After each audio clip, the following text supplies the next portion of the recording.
This episode of Pomcast is sponsored by Oysters and Pearls Yarn Company. Sustainable, traceable, responsible. Oysters and Pearls sources only natural fibres for use in all their gorgeous yarns, including wool, alpaca, and mohair from small farms across the US. The yarns are worsted spun at Bat and Kill Fibres, a female-owned carding and spinning mill in upstate New York, and dyed in an array of soft shades with botanical extracts by Green Matters Dye Company. We love their commitment to minimising their impact on the land while providing fair wage jobs for people in their community. And from now until the 30th of November, our listeners, that's you, get an exclusive 10% discount on any purchase at oystersandpearls.com. Just use the code POMCAST at checkout. That's POMCAST. You know, like the name of this podcast. Thanks, Oysters and Pearls.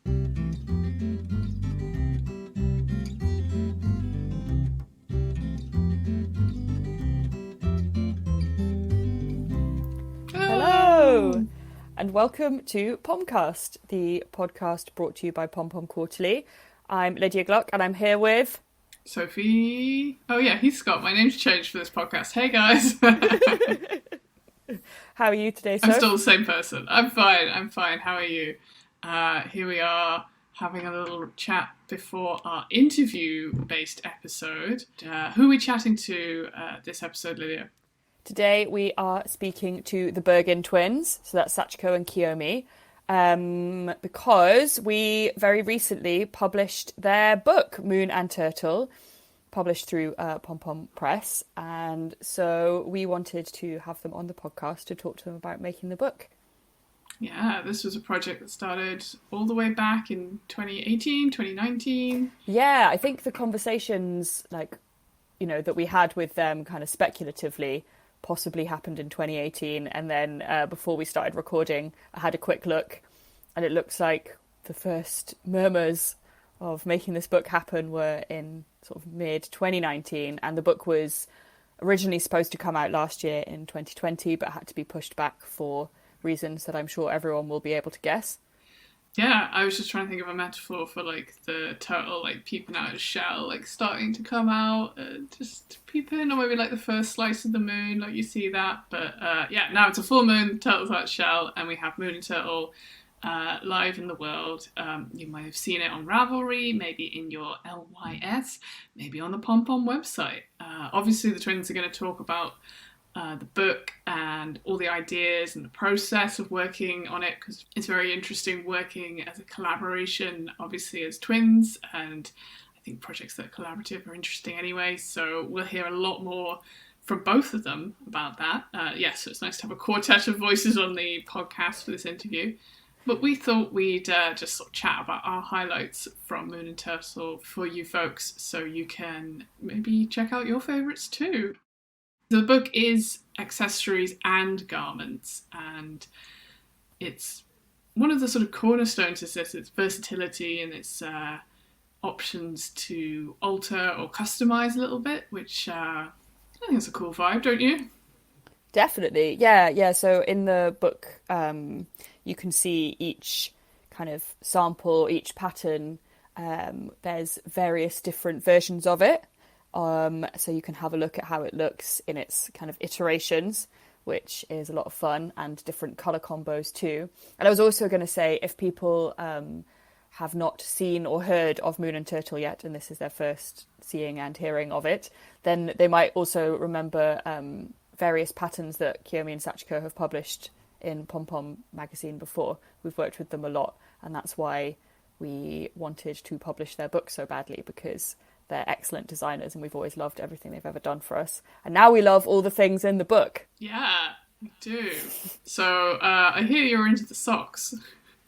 I do love making socks. They're so fun. I always think back to when I first learned that people hand knit socks, and I just thought, why? And here I am, always making socks. So what is the answer if someone's saying, why make socks? Great question, Soph. Okay, so I would say I have 3-part answer. They are small and relatively quick. Mm-hmm. You can do lots of fun experimenting with colour combinations with socks that maybe you wouldn't wear maybe I would wear a jumper that was lots of bright colours in a specific combo. I probably would, but, maybe you don't feel like wearing a bright jumper, but you do quite fancy wearing bright socks. So that was 2 things. And the third answer is, well, they're sort of, every time I turn a heel, I'm like, wow, this is amazing. It's amazing that you do some short rows in a specific pattern and the whole piece of fabric just turns at a right angle. There is a magic to that. I like that you did 3 points to this answer, but it would also be unacceptable if your answer came in pairs. Way. I thought maybe you were going to make a double-pointed needle reference. That you would have be... the 3. The 3 needles, but then you need the 4th. Yeah, there we go. But yeah, so I am a committed sock knitter. I love making socks. Also, because buying... So here's my 4th DPN. Oh, interesting, yeah. Is buying a single skein of sock yarn is one of a yarn fan's greatest pleasures, but it always feels a bit... I don't like using the word guilty because I don't feel like that's the right way to look at it necessarily. But, you know, if you buy a single skein of something, there's probably always a part of you as a knitter that it's a bit like, oh, what am I going to use this for? Like, is it maybe not going to be enough yarn? Or, well, I wish that I had more of it, or, you know, anyway. But if you make socks, then you just always got ways to use those magical skeins. That is a lovely appreciation of socks. And to bring it back to the socks in Moon and Turtle, just to make sure that we're staying slightly on topic, the sock pattern is called... the podcast... what's the word? Tagline? Slightly on topic. Or never knowingly off topic. Yeah. The sock pattern is called Zenar, and that's spelled Zener, just to be clear if people are sort of trying to look it up on Rav. And it's got like a colourwork design and a few stripes, and I feel like the colourwork design, it would be a particularly excellent place to use up scraps, for example. And I really love it's like little diamonds, and the diamonds are stripy, and they're on a kind of like more... It's not quite a plain background necessarily, but a sort of solid colour. And I just feel like there's a lot of fun that you could have with colour combos for those socks. So I'm very, very into the idea of making a few of those.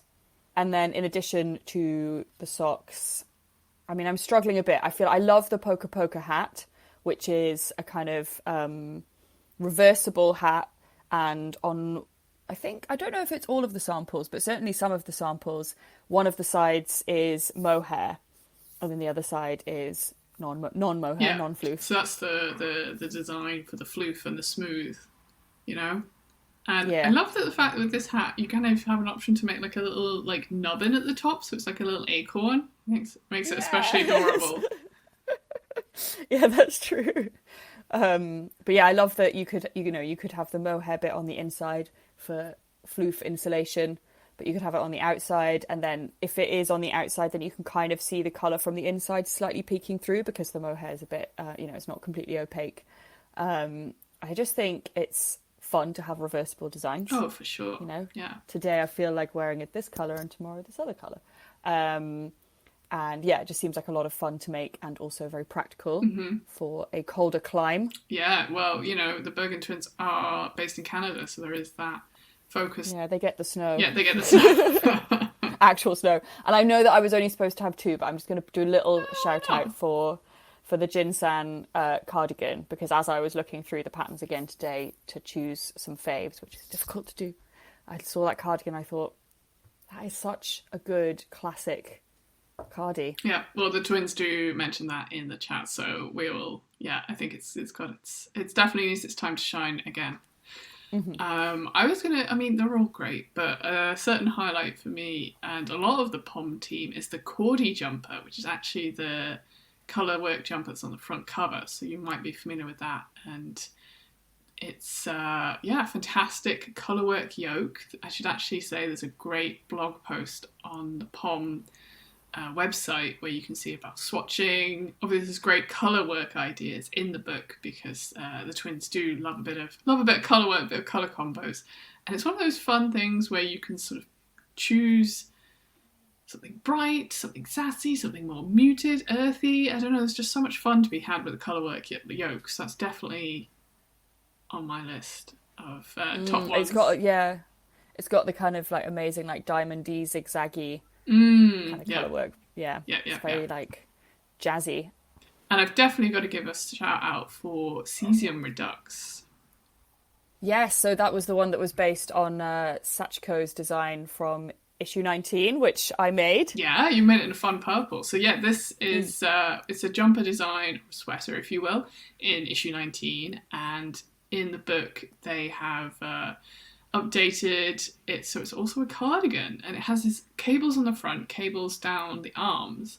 And I think something that really, so playing elsewhere, I think something that really makes it fun is that there's a asymmetric cable pattern, and I find that sort of really interesting because there's something about the way, I don't know, I found when I was looking at it, it like makes me look at it again because of that shift in the shaping.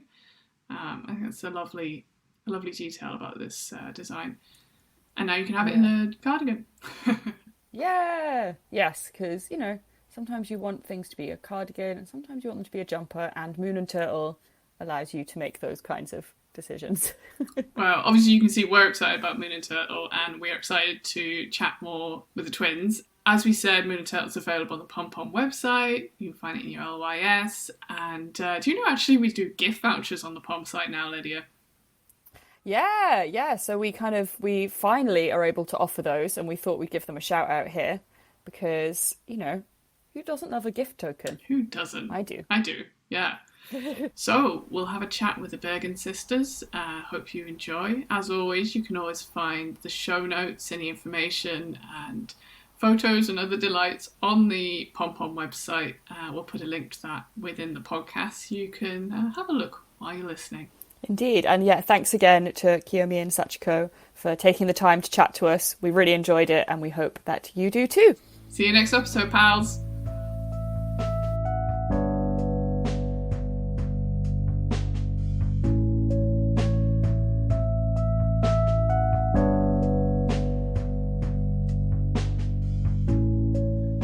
So, hello and welcome. We're very excited to have a quartet of voices for this interview, as Lydia and I are joined by the Burgin sisters, Kiyomi and Sachiko. Welcome both. Thank you. Thank you. Thanks for having us. With this duo of voices, I'll ask, I guess we'll start with ask you to introduce yourselves. So, Kiyomi, can we ask you to go first, maybe, please? Sure. Well, Sachiko and I agreed beforehand that it might be easier if we introduce each other. So Oh, interesting. Yeah, because it's hard to talk about yourself sometimes. So Sachiko is from Toronto, Canada.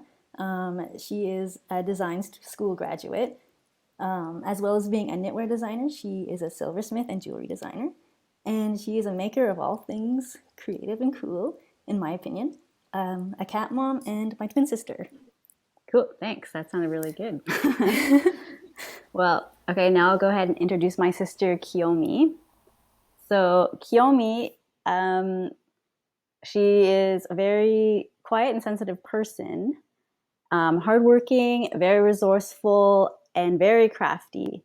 And I would say much more meticulous and conscientious in her craft making than I am. She is also a design school graduate from almost a decade ago, I'd say, and she started off doing illustration. So she's a very skilled drawer and illustrator, and I really wish she would do more of that. But right now, she's working on a lot of knitting and sewing, as we all know, and she's also an excellent cook and I call her the baking problem solver because she's very good at figuring out ways of baking food that I can eat with my very restrictive diet. So that means baking things that have no carbs or sugar and all this amazing stuff. And it always turns out really great. So that's Kiyomi to me in a nutshell.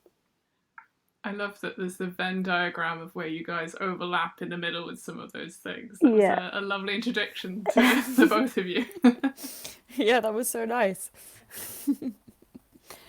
Okay, so our next question, or kind of topic really, is just we wanted to talk a bit about Moon and Turtle, which of course is your book that you created together and that Pom Pom has very recently published. So there's obviously a lot to discuss we wanted to begin with how the idea for the collection came about. And I'm going to say this time, Sachiko, if you'd like to go first. Sure. So I guess we've always kind of wanted to do a collaborative project together. Like as children, we constantly worked on projects together, art projects and massive drawings that we would each take an end and start and then meet in the middle.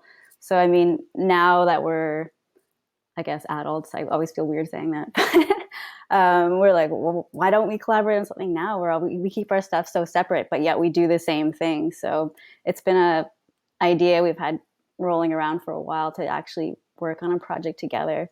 And I feel like both of our styles are a little bit different from each other, but it was going to be a sort of fun challenge to see where we could combine that together to make something that was a cohesive collection, hopefully. So we both sort of landed on the idea of just making like a really simple, sort of basic styled collection that that we both equal, or at least hopefully equally, like the designs within that collection, and found things we could both wear within that collection. And so that's how we came upon, I mean, with knitting, obviously, like what's so great about it is you can always adapt and add your own personal things to make a pattern uniquely yours because you're the one making it. And it's a concept, I guess, that's been done over and over again. It's sort of inherent to knitting, but we just felt it was very, it set us very, very closely. So we just decided to go with that. And yeah, that's sort of how it all came together, I guess. I mean, Kiyomi, is there anything you want to add to that? I think Sachiko pretty much summed it up. But yeah, it definitely was, the easiest solution was just to keep everything very simple because, otherwise I think we would have argued way too much. And then also like working with the theme of using variations really helped because then we could both, like if we didn't agree on something, we could have both our ideas in one design, which really helped. And I think made it slightly more interesting in the end. So yeah. So Moon and Turtle, if people haven't come across the collection, and you should check it out on the Pom Pom website, on Ravelry, or via your guys' website as well. It's a collection of accessories and garments, and as you said, like collaboration is sort of the key to this book. So you use the image of drawing a map and starting at different points, which I quite liked. But how do you design a pattern together? Like how does that work? How do these bits kind of link when you start designing? Good question. Yeah, like he was saying, we each wanted to try and avoid fighting as much as possible. Not that we fight that much, but I mean, we are several people. We do tend to disagree, but we were actually pretty. I guess I don't want to say lucky, but the collection came together fairly easily in that we didn't tend to have too many disagreements on things. So what we did is we both sort of sketched out and planned out each of our own ideas of what we wanted this collection to look like and sort of put it out all on the table.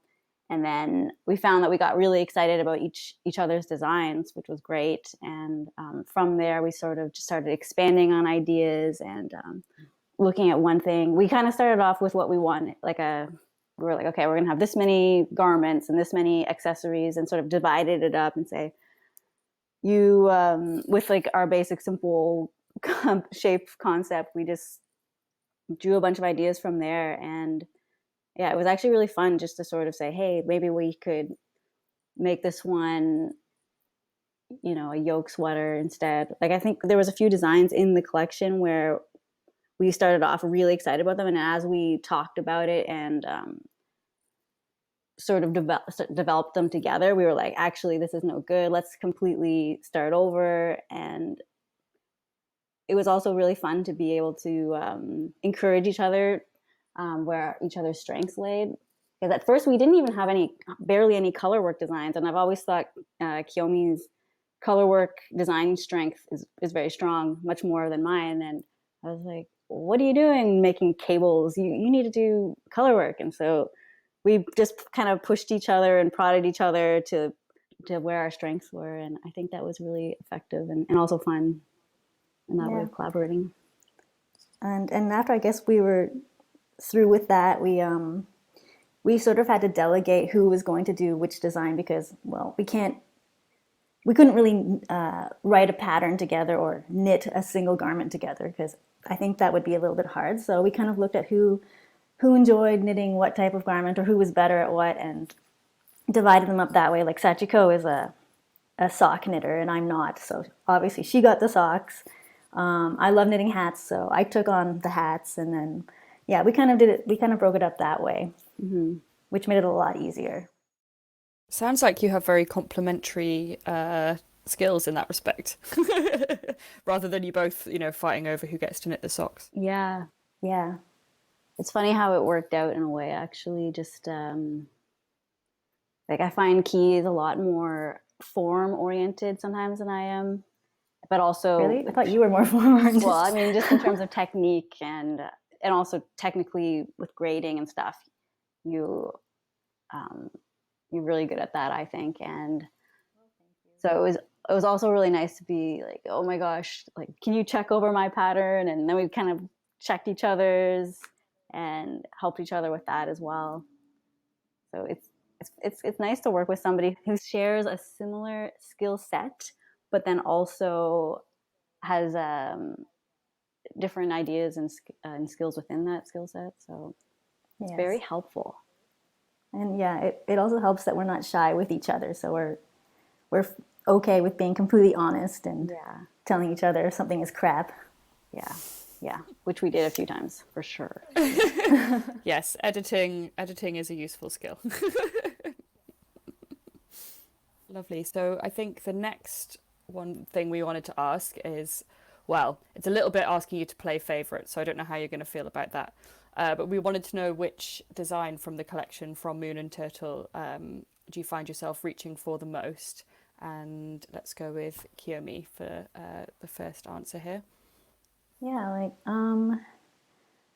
I guess for me it has to be the Ginseng Cardigan, just because I find it to be one of those pieces that you can basically put it over anything, mostly because it's so large. But yeah, I like the idea that it doesn't have you can knit it without buttons and just kind of throw it on, and I don't know, it's kind of almost I see it almost as a loungewear piece. Like you can wear it just with your pajamas at home, and but then if you need to go out, you can use it as a jacket or a cardigan, and I don't know, it has pockets. I don't know. To me, it's just like one of those big, comfy, cozy pieces. Yeah, very versatile. For me, I'm also going to choose a cardigan. It's the Cesium Redux, or I don't know if you pronounce it Cesium or Cesium.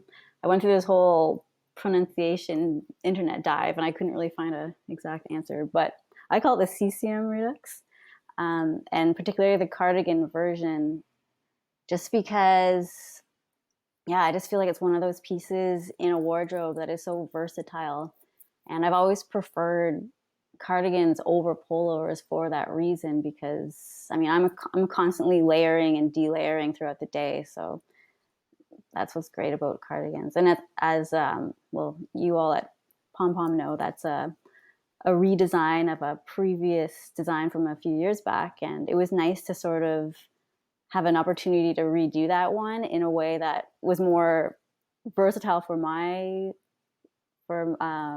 wardrobe. And the cardigan version was just so much fun to do, and I really want to make another one in that dark navy that I did the pullover in the book, which is just such a nice deep color. And I think there's also this idea that cables don't show up well in dark yarn, which ultimately I think they don't, but there's something about having like a mysterious hidden stitch or something that I just really enjoy. So I love that color.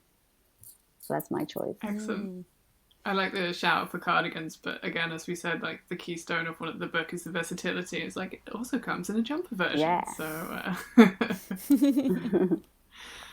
so the book Moon and Turtle's been in production sort of the past year or so. Of course, the past couple of 18 months has been significant for many reasons. I guess it's interesting to think of the book being in construction during the pandemic, and especially the photo shoot. Can you both speak a little bit about that experience, sort of the context of creating and producing a book in this kind of scenario? Yeah, it definitely added challenges to this project. But ultimately, I think we were really fortunate to be working with people around us who had a lot of skills that we could utilize to make the project happen, such as, well, obviously Kiyomi's husband, Oliver. He took all the photos for the book and also did all the layout design, and he was already part of the bubble, so that helped a lot. When we actually did the photo shoot, Toronto was in like the severest lockdown that had occurred over the last, whatever it's been, almost 2 years now, maybe, I can't even recall, of the pandemic. So yeah, it made things definitely very hard to organize in terms of booking things in advance and that kind of thing, because we just had no idea of what would be the rules at the time, and also finding models. So we ended up having to go with two friends of ours who were the male models of the book, and they really stepped up, and it was so awesome to have them just sort of at our disposal. And it was kind of great also that, I mean, because of pandemic, people's work schedules were a little more flexible and open, so we were able to call on them to jump in and be our male models. I mean, I think originally we had ideas and aspirations to have more people shown in the book, but ultimately I think it was a good choice just to have a small group, 4 people, and not overcomplicate things with so many different people to work with. But I think it came together in the end, despite the uncertainty and stress. Yeah. Really. Yeah, nothing like having friends as models, as many issues of Pom has taken advantage of as well. Yeah. So yeah, no, it's great. So thankful for them. Is there anything you wanted to add, Kiyomi? Yeah, I guess in a way, like working during the pandemic on a project like a book it really helped to force us just to like put our heads down and work really diligently and closely on this project. Like there was no room for distraction, I guess. I mean, other than being distracted by the pandemic. So I don't know. I guess it was sort of like a silver lining that the project lined up with the timing of the pandemic in this kind of an odd way, because yes, we didn't have a lot of other projects going on at the same time because of that, and we were really able just to like focus in and get things done. It definitely added a level of challenge that was kind of like, okay, like we can do this. It was as cheesy as that sounds, but yeah, I don't know. Like I'm wondering if, I mean, gosh, not that I'm happy that there was a pandemic, but I'm wondering if there hadn't been, if we would have been so dedicated. I feel like I maybe would have procrastinated a little more. Yeah, like we have 27 individual samples in the book, and I mean, we had a few sample knitters help us out, they were amazing. But yeah, 27 samples between the two of us, it was a very large undertaking, and I'm not sure that we would have ever accomplished that if we didn't actually have the massive amounts of time that we did to just really just sit and knit for months, basically, and also be able to sit and look at the patterns and really really take time with them. So I mean, in a way, I guess we were fortunate we were allotted that time because of COVID, as horrible and as many people who have suffered from it. But at least we were able to use it to our advantage in that way. I'm sort of thinking of the parallels with us, like the royal us of Pom, like last year where we had shifts in projects and we had ready set raglan, and that was the motivation of okay, we can't have everything else going on, but let's put this in production of this book. And for you guys, yeah, like you say, it shows in all the many variations and samples and swatches that are in the book that if there is anything positive out of a very horrendous situation for all of us. So interesting. Yeah, you've got to take those wins where you can get them in a situation like that, I guess. And yeah, I think, like Sophie said, I'm not sure that we would have published the Raglan book had we not had various other production schedules having to be shifted around. And so, yeah, that's just like an aspect, a facet of how all of our lives have changed over the past couple of years. I was going to say, and I think you mentioned the sample knitters was a great bunch of test knitters that you had for this project, and I think a lot of them mentioned how nice it was having a project. Like, right, I'm at home, give me something to do, you know. Yeah. Oh my gosh, the test knitters were so great as well. I was just so overwhelmed with appreciation of how fast they worked, and they just got them done, and they did such an amazing job. I couldn't believe that anybody wanted to knit it. I thought, oh well, maybe we'll have like one volunteer, and just I'm so thankful for them. That was amazing. Yeah. Speaking of Moon and Turtle and Moons and Turtles, just for fun, we wanted to ask you both if you had to pick whether you identified more with a turtle or a moon. Let's go with Kiyomi first. Okay, definitely I identify more with the turtle. Just because, yeah, I don't know, the moon is just, it's so big, it's visible. I don't know, I feel like I'm pretty shy and introverted, and so like the turtle has this great shell that it can kind of put its head back in and hide when it wants to, and I think that's so great, and sometimes I wish I had a shell like that. So yes, definitely the turtle.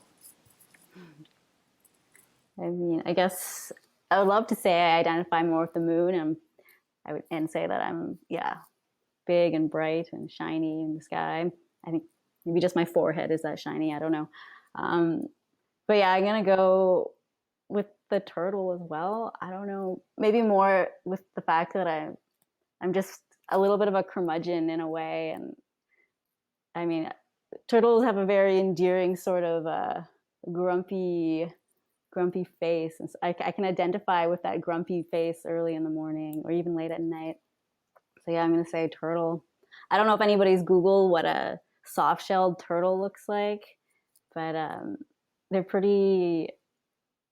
they're a pretty interesting looking creature, and yeah, I'd say give them a look because they're like a little river alien. They're pretty cool. One of the questions people who are listening might be thinking is the title Moon and Turtle, where does that actually come from? If they haven't, this is revealed in the book, but I'm wondering if you could explain a little bit more about this Moon and Turtle duality.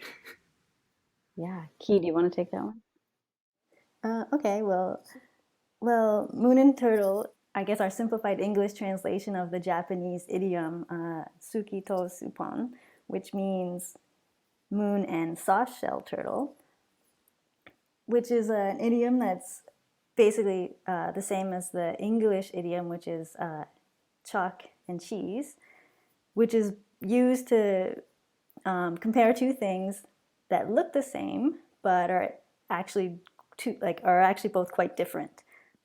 This idiom, like, we liked it because we thought it kind of described us as twins, but then also I think the twin experience where people look at you and say, oh, well, they look the same, so they must be the same, kind of taking away your individuality in a sense. So two people that look the same but and are similar but are still their own person and have their own likes and dislikes and that kind of thing.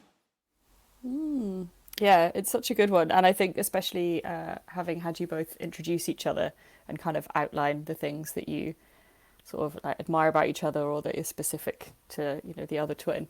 I think it's interesting because you both described yourself as a turtle, but in quite different ways. So maybe you're both the turtle and the moon is the knitwear. But you're different aspects of the turtle. Yeah, I think Key described that pretty well. Thanks, Key. I hope so. No problem. Well, while we have a think, myself, I'm having a think whether I am a moon or a turtle. It would be nice if we could just round this up with something tell us something you're excited about right now. It doesn't have to be craft or knitting related, but what can you recommend for us that's setting you alight right now? Kiyomi, if you'd like to go first. Oh, I guess, I don't know. I always say this, but I just find it so inspiring. There's this YouTube channel which I watch on a daily basis. It's an exercise YouTube channel. It's called MadFit. It was started by a woman that's actually from Ontario, where we're from. And I don't know, like I've just recently got into fitness, and I find it just gives me so much more energy to do the other things that I want to do in my life. And her workouts are so easy. Like, I'm not that flexible or fit in any regard, but I love the challenge it gives me. And so every time she posts a new video, I get like super excited. And they're short too. Like, I mean, it's not like a big time commitment or anything. So, I mean, yeah, I'm always excited about MadFit. So even if you just like, I don't know, like if you've been knitting for a few hours, like, I don't know, I recommend like just getting up and doing one of her like 5-minute like arm workouts just to like get the blood moving. It's so great. Nice. I'm feeling jazzed. I'm going to do one right after we're recording now. Yeah. I guess for myself, well, I'll be moving out of Toronto for the first time in my life very soon. So I'm really excited to get settled in a new place and see where that takes me. And it's a much smaller place than Toronto. So I never imagined living outside of the big city. So I'm really excited to do that and just see what a new environment will, how that may inspire me, or just see what happens with that. I'm also going to be crocheting and designing a wedding dress for myself.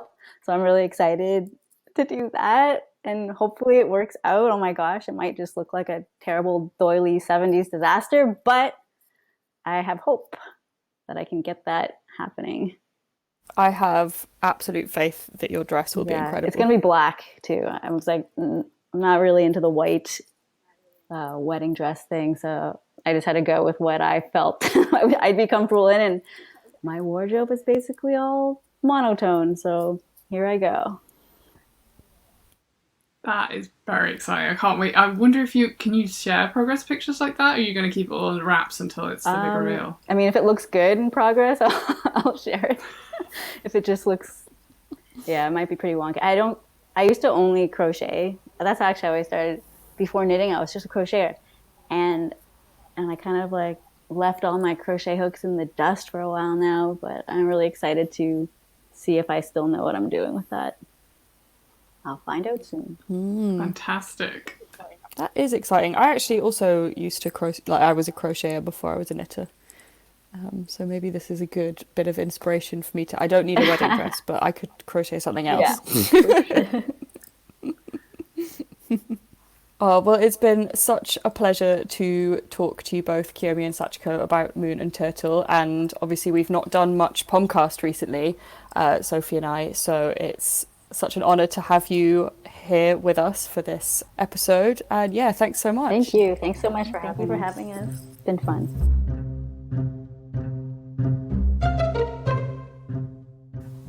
Pomcast is produced by Lydia Gluck and Sophie Heathscott, along with the team at Pom Pom Quarterly magazine. You can buy your copy of the magazine, subscribe, and find all our lovely books at the online shop, pompommag.com/shop.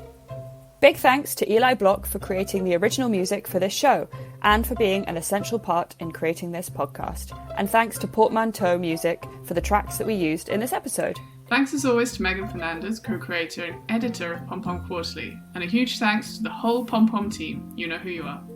And thanks again to Oysters and Pearls Yarn Company, who sponsored this podcast. Don't forget you can get 10% off at oysterandpearls.com by entering the code POMCAST at checkout. If you enjoyed this podcast, please subscribe, and why not leave a review? Good reviews only. Send any feedback or ideas to podcast@pompommag.com. And don't forget to keep in touch with us via the podcast group on the Pom Pom Ravelry Forum.